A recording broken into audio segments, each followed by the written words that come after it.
Swadika, thank you for joining us on Newsline. We are broadcasting live on NBT, Radio Thailand FM 88, and on NBT World. It's Friday, January the 2nd of 2015, and you're with me, Trachira Kalsan.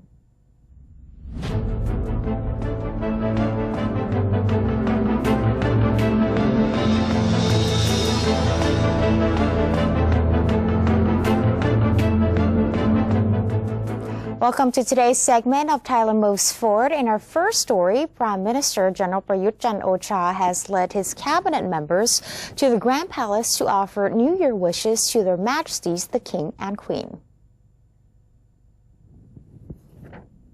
Accompanied by his wife, deputy prime ministers, and other high-ranking officials, the Prime Minister and Chief of the National Council for Peace and Order, NCPO, General Prayut Chan-o-cha, traveled to the Grand Palace to offer their best wishes to the King and Queen, as well as other members of the royal family. Others who also traveled to the palace to sign well-wishing books were President of the National Legislative Assembly, military leaders, civil servants, and diplomats. Security was reportedly tight as they made their way to the palace. A tent was set up to welcome members of the public who wished to offer New Year wishes to the monarch as well. Prime Minister General Prayut Chan-o-cha has wished everyone a happy new year and urged all sectors to help moving the country forward. In his speech last night, General Prayut, the head of the government and NCPO chief, asked all Thais from all walks of life to wish their Majesties the King and Queen, as well as the royal family, good health and longevity. According to him, Thailand has gone through many changes. It is necessary that all the conflicts to be solved in order for the country to move forward. The country is currently in the process of reformation that everyone should work together hand in hand for the better of the country. He said that New Year is a good time for Thais to start doing new things and apply what was learned last year to their everyday life. He also said people should also adopt His Majesty's sufficiency philosophy as their way of life. The government will continue to maintain peace and order and keep everyone safe, as well as become part of ASEAN. Tourists have continued to make their way up to higher grounds in northern Chiang Mai to enjoy the cold air of winter. Although temperatures in Chiang Mai province have risen slightly in recent days, the cold breeze of winter can still be felt on the top of the high mountains where the mercury remains below 10 degrees Celsius between dusk and dawn. Accordingly, with more and more tourists in the area, lodges at all national parks have been booked solid until the end of January, while camping areas on some mountains have also been fully occupied. Due to the long period of the New Year holidays this year, travelers appear to be more enthusiastic in spending time in the cold winter ambience, especially when sunflowers, including cherry blossom, is in bloom. More than 1,400 families have joined the police's home protection program that has kept their homes safe from all crimes since December 20th. According to Deputy Commander of the Metro Police Bureau, Police Major General Chantawit Ramasud, many Bangkok residents have participated in the surveillance program under which the police would regularly patrol the areas around their homes while they are away during the holiday season. A total of 1,459 homes joined the program have reportedly been free of all crimes. The owners of 10 of them have already returned and the houses are no longer in the program. The majority of the homes seeking police surveillance are located in the Dusit district.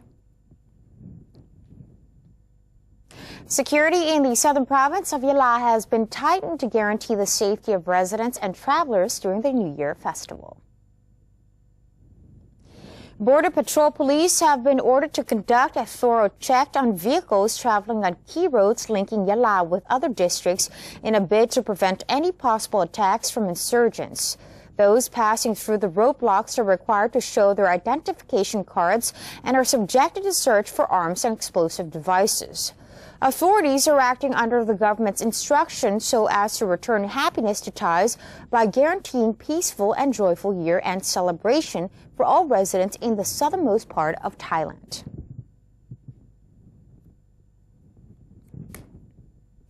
Interior Minister Anupong Pauchinda has expressed his confidence that Thai people approve of and have faith in Prime Minister General Prayut Chan-o-cha as well as his cabinet. He said there are still many problems that the government has to deal with in 2015. General Anupong spoke of the government's 3 months in office, saying that the government would urgently provide service to the general public in a transparent manner and work with more speed, faster during this year. As for the Ministry of Interior, its pressing issues included drug trafficking, human trafficking, and public area zoning in Bangkok and other major provinces. Asked how he evaluated the cabinet, the minister said he believed Thais thought positively of the government despite past tough times, such as an economic slowdown, low rice price, rubber price drop, sluggish exports, and natural disasters. General Anupong said he hoped that the global economy would improve in 2015 and help stimulate the Thai economy. The Ministry of Public Health has unveiled major policies for 2015 aimed at extending health services to all groups of people. Aside from continuing the existing policies, Public Health Minister Ratchatat Nawin disclosed that all 10 policies to be implemented this year would benefit a larger number of people. The minister's plans are partly derived from His Majesty the King's initiatives, such as the eradication of iodine deficiency and the improvement of family doctor services at hospitals of all levels. In addition to the treatment, the ministry will focus on health maintenance in people of all groups, including alien workers. At the same time, the ministry will propose new laws aimed at protecting consumers' rights more effectively. It has also planned to secure necessary vaccine and drug supplies by building vaccine factories, which are expected to be completed within 2 years. Dr. Ratchatat said the policy implementation would require cooperative efforts from all agencies as well. Regarding international cooperation, the ministry will sign agreements with international health bodies to strengthen the country's abilities to prevent newly emerging infectious diseases. Dr. Ratchatat assured that all the policies would be conducted with transparency. The chief of the National Reform Council, or NRC, is unsure how the public are responding to the visits by the council members and the charter drafters, but hopes constructive input is provided. NRC President Tianchai Kiranan said that he cannot answer on behalf of his fellow council members and members of the Constitutional Drafting Committee how their trips across the country have been, as he has not been briefed on the issue. However, he said that the NRC's meeting with the public is aimed at listening to the people's ideas about the reform, a step that is hoped to be completed in early 2015. He revealed that a grand event will take place during January 19th until the 20th to compile suggestions from all sides, especially the private sector. He noted that 2 major factors in this process are the acceptance of the public and their participation in the actual process of reform. The NRC president pointed out that Thailand's main weakness is the fact that most people tend to turn a blind eye or a deaf ear to the problems in front of them. President of the Thai Labor Reconciliation Committee, Charlie Loy Sung, said that the labor situation in the auto and electronics industries remain a concern. Mr. Charlie said the labor situation this year will not improve as the auto industry is still struggling to meet the sales target without the first car policy, while electronics manufacturers are coping with a lower demand from Europe and America. He urged the government and the Ministry of Labor to check the financial liquidity of each industry and individual companies to provide them with such assistance as low as interest loans, as they need to keep their businesses afloat and prevent them from laying off from their employees.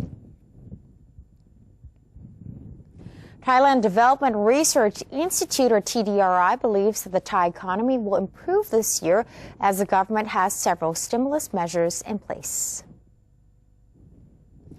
Director Dr. Yongyut Chalamwong said he was confident that the Thai economy would be able to grow around 3.5 to 4% in 2015.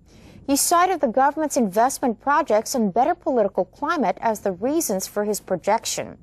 According to him, more jobs will definitely be created after the investments have been approved. The unemployment rate would likely drop to around 0.8 to 1% or around 400,000 people. He is, however, concerned with more than 100,000 new graduates who are still unemployed. He urged the Ministry of Labor to help those new college graduates find jobs and extend the retirement age to 60 or 65 instead of 55 at present to curb labor shortages and enable the elderly to be gainfully employed. The Energy Policy and Planning Office, or EEPO, has revealed that diesel is the most popular fuel in Thailand, with as much as 57 million liters used daily. During the first 9 months of 2014, benzene was the second most consumed fuel, with 23 million liters reportedly used daily, followed by gasohol at the daily rate of consumption of 21 million liters, the EEPO said. The total amount of gas used in land transportation has increased by 2.6% to 16,000 tons, which is equal to that of crude oil.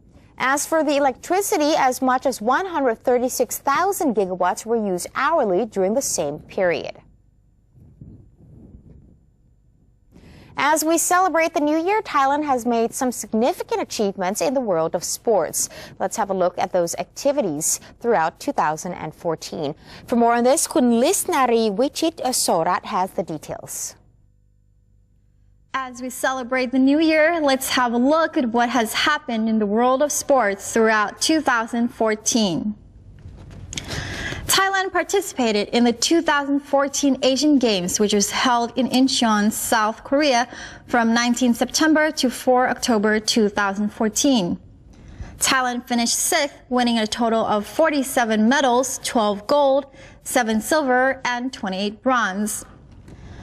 Among the 12 gold medals, 4 were from sepak takraw, 2 from cycling, 1 from sailing, 1 from taekwondo, 1 from golf, 1 from bowling, 1 from tennis, and 1 from boxing. Finishing first at the Asian Games was China, who bagged a total of 342 medals, up to 151 of which were gold. China led the medal table for the 9th consecutive time. Cambodia, on the other hand, won its first Asian Games gold medal in taekwondo. During the event, there were several controversies, mostly revolving around poor officiating. The vast majority of poor judging allegations occurred in boxing, highlighted by the controversial semi-final loss of Indian lightweight boxer Lashram Sarita Devi against eventual silver medalist Park Jina of South Korea. Meanwhile, in football, the Thai women's national football team has made a historic achievement by defeating Vietnam 2-1 in the 2014 AFC Women's Asian Cup, and as a result, the team will join the 2015 World Cup Finals, which will be held in Canada. The match against the Vietnamese side was a playoff to find the 5th position holder to join the FIFA Women's World Cup from June 6 to July 5, 2015. It will be the first time for Thailand to be in the World Cup. In another story about football, the Thai men's national football team won the AFF Suzuki Cup after a 12-year drought. Thailand beat Malaysia 4-3 on aggregate after the second leg of the final at Bukit Jalil National Stadium. Trailing 2-0 from the first leg in Bangkok, Malaysia struck back on home soil and took the lead when Safiq Rahim scored his second goal of the game with a 58th minute free kick to make it 3-0 after he had converted a 7th minute penalty, and Indra Putra Mahayudin had headed home just before halftime. But Charles Chapuri netted a precious away goal for the War Elephants after Farzo Marlis had fumbled a Sarat Yuyen free kick in the 82nd minute, and Chanatip sealed the tie victory with a fine strike on the counter-attack 3 minutes from time. Having been the last Thailand captain to lift the ASEAN trophy in 2002, coach Kietisak Seenamung was delighted to be in charge of the team that won the title for a record equaling fourth time. And those were the headlines in sports in 2014. And that's the end of today's edition of Thailand Moves Forward. Before we take a quick break, let's take a look at the exchange rates and commodity prices.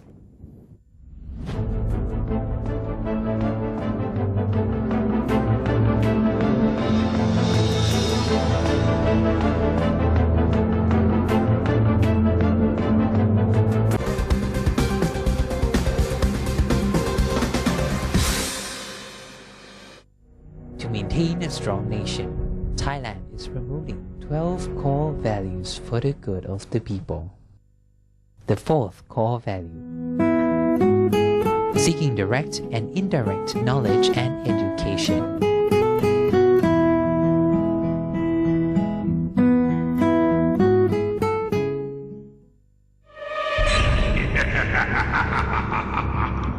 Even if we don't see them, they are amongst us.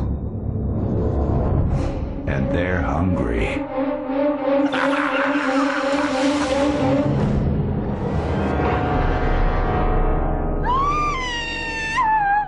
Slay your power-sucking monsters. Take their power away. Think when you plug. Faithful Buddhists are invited to donate to the building of a huge Buddha statue known as Praputta Metta. It's to be constructed at Tepratan Temple, Soidao, Jantaburi. With a 20,000 baht donation, the donor's name will be engraved on the foundations of the statue. Those wishing to contribute may make their donations at the Royal Thai Embassy or at the Consulate General in each country, 7-Eleven convenience stores and stores with counter service signs, Rung Thai Bank, Siam Commercial Bank or Bangkok Bank. Please contact the phone numbers shown for more details.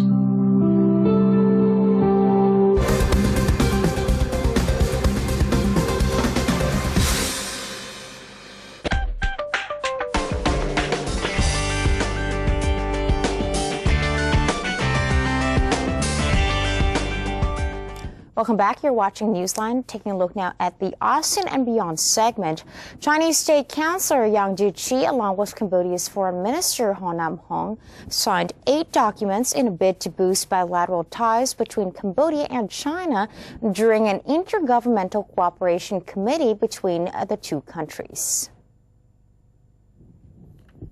Among the agreements were an economic and technical cooperation worth 700 million yuan, or about 113 million US dollars, a Cambodia road network planning project, as well as other important cooperation accords.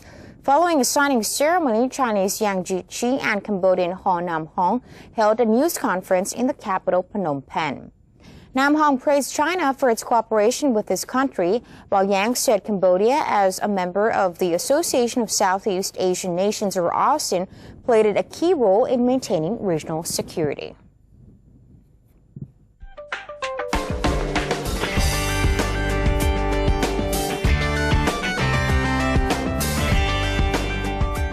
Taking a look now at what's happening around the world. A video released late on Wednesday purported to show 2 Italian women held by militants in Syria, with one of them saying they are in danger of being killed. The title of the video says the women are Italian workers and have been detained by Al-Qaeda's Syria wing, Nusra Front, but websites and Twitter accounts used by the militant group did not mention the video, which did not include any logos of the group. The video, published on YouTube, shows 2 young women sitting and dressed in black robes and veils. One holds a sign which gives the date as December 17th of 2014. Reuters is unable to independently verify the content of this video, which has been obtained from a social media website. Indonesian search and rescue officials said on Thursday 9 bodies have been recovered so far after AirAsia QZ8501 crashed en route to Singapore from the Indonesian city of Surabaya.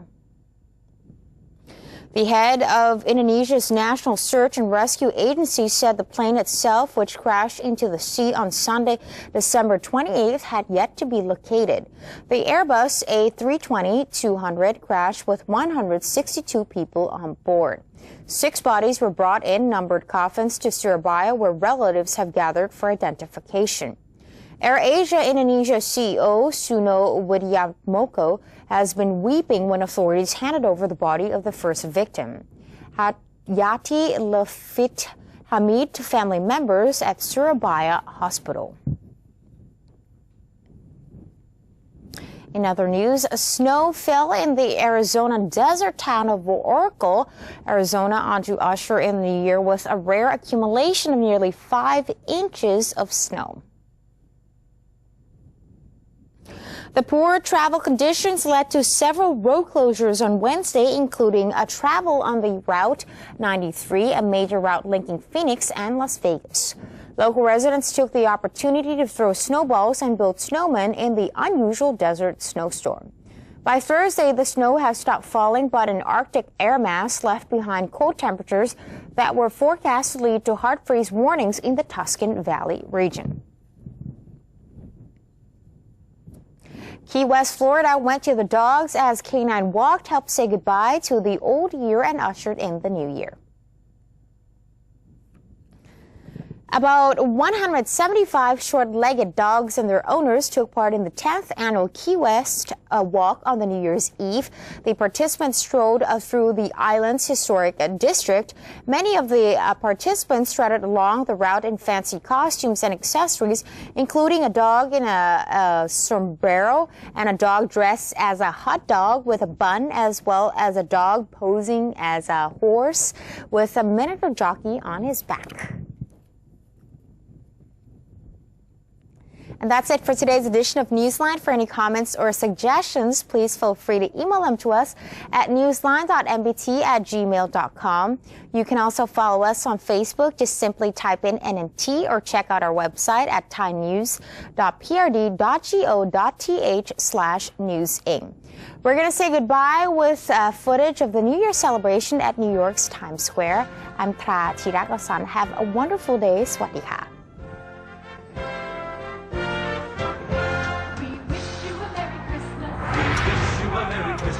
We wish you a Merry Christmas and a Happy New Year. We wish you a Merry Christmas. We wish you a Merry Christmas. We wish you a Merry Christmas and a Happy New Year.